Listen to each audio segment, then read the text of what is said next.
Hello दोस्तों, आपके अपने यूट्यूब चैनल जीएस कॉन्सेप्ट पर आप सभी लोगों का बहुत बहुत स्वागत है। आशा करते हैं कि आप लोग स्वस्थ होंगे, मस्त होंगे और अपने पढ़ाई में व्यस्त होंगे। आज का हमारा टॉपिक है ट्रांस हिमालय। तो ट्रांस हिमालय से संबंधित हम उन सभी महत्वपूर्ण पॉइंट्स को देखेंगे जो एग्जाम में बार बार पूछा जाता है।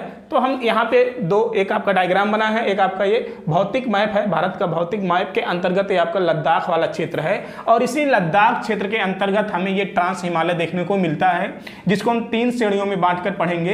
एक कराकोरम श्रेणी, लद्दाख श्रेणी और आपका जास्कर श्रेणी, जो कि ट्रांस हिमालय का ही भाग है। यानी कि ट्रांस हिमालय को हम 3 श्रेणियों में बांटते हैं। एक आपका और है कैलाश श्रेणी, लेकिन ये तिब्बत में पड़ता है, यानी कि ये पूर्ण रूप से तिब्बत के अंतर्गत इसका विस्तार देखने को मिलता है।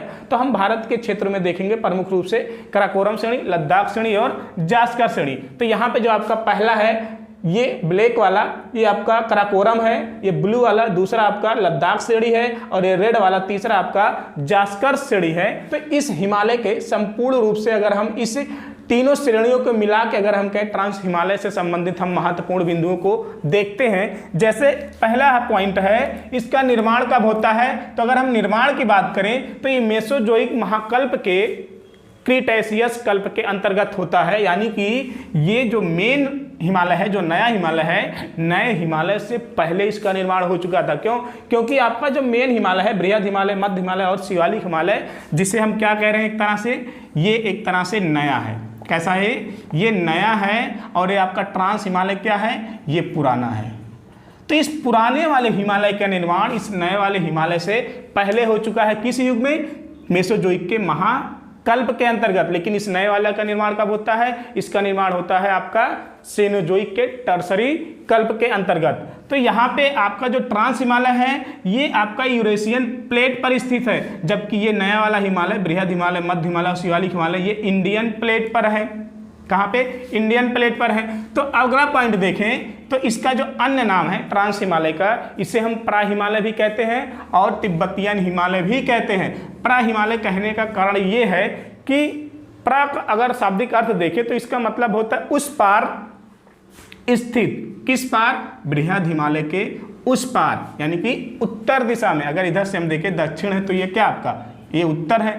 तो बृहद हिमालय के उत्तर दिशा में स्थित जो हिमालय है उसी को हम क्या कह रहे हैं? ट्रांस हिमालय कह रहे हैं। और इसे तिब्बतियन हिमालय इसलिए कहा जाता है, इस ट्रांस हिमालय को, क्योंकि इसका जो मैक्सिमम जो भाग है वो तिब्बत के अंतर्गत देखने को हमें मिलता है। इसीलिए इस हिमालय को हम तिब्बतियन हिमालय भी कहते हैं। हम देखें अगला पॉइंट, तो यह यूरेशियन प्लेट का भाग है। ये आपका देख रहे हैं ना, ये ब्लैक वाला क्षेत्र, ब्लैक वाला जो प्लेट है ये यूरेशियन प्लेट है और इसी प्लेट पर हमारा ये ट्रांस हिमालय स्थित है। ये काला वाला क्षेत्र आपका कराकोरम है, ब्लू वाला आपका लद्दाख है, रेड वाला आपका जास्कर है। तो ये तीनों क्या है? इस ट्रांस हिमालय के अंतर्गत आते हैं और ये ट्रांस हिमालय यूरेशियन प्लेट पर है, जबकि बृहद हिमालय, मध्य हिमालय, शिवालिक हिमालय ये नए हिमालय के अंतर्गत आते हैं, जो इंडियन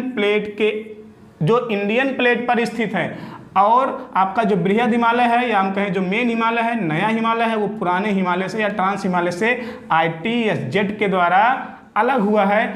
हम देख रहे हैं कि जो आपका इंडियन प्लेट है वो यूरेशियन प्लेट के नीचे क्या रहा? क्षेपण हो रहा है, यानी कि इंडियन प्लेट यूरेशियन प्लेट के नीचे जा रहा है। तो ये आपका जो क्षेत्र है ITSZ के द्वारा बृहद हिमालय और ट्रांस हिमालय अलग होते हैं, और बृहद हिमालय और मध्य हिमालय MCT के द्वारा अलग होता है, और शिवालिक हिमालय और मध्य हिमालय MBT के द्वारा अलग होता है। और शिवालिक हिमालय जो यहाँ पे आपका उत्तर का मैदान है वो किसके द्वारा हो रहा है? HFF के द्वारा। तो ये आपका HFF, MBT, MCT या ITSZ क्या है, इसके बारे में हम लोग पिछले वीडियो में पढ़ चुके हैं। तो अगर हम अगला पॉइंट देखें तो इसका निर्माण हिमालय से पहले हो चुका है, यानी कि ट्रांस हिमालय का निर्माण नए हिमालय से पहले हो चुका है। और यहाँ पे वनस्पतियों का क्या है? अभाव है। जो ये आपका ट्रांस हिमालय है, जो ये लद्दाख वाला क्षेत्र है, यहाँ पे वनस्पतियों का अभाव हमें देखने को मिलता है। कारण ये है कि इस क्षेत्र में वर्ष भर हिमपात होता रहता है, बर्फ की वर्षा होती रहती है, जिसकी वजह से यहाँ पे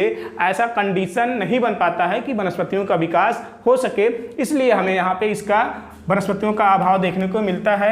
यह महान हिमालय या बृहद हिमालय के उत्तर में है। कौन? ये आपका ट्रांस हिमालय बृहद हिमालय के उत्तर दिशा में स्थित है। अगर हम अगले पॉइंट की बात करें तो बृहद हिमालय से ट्रांस हिमालय बृहद हिमालय से ITSZ के द्वारा अलग हुआ है। और इसके अगर हम विस्तार की बात करें तो यह पाकिस्तान, भारत और चीन मुख्य रूप से इन 3 देशों के अंतर्गत इस ट्रांस हिमालय का विस्तार हमको देखने को मिलता है।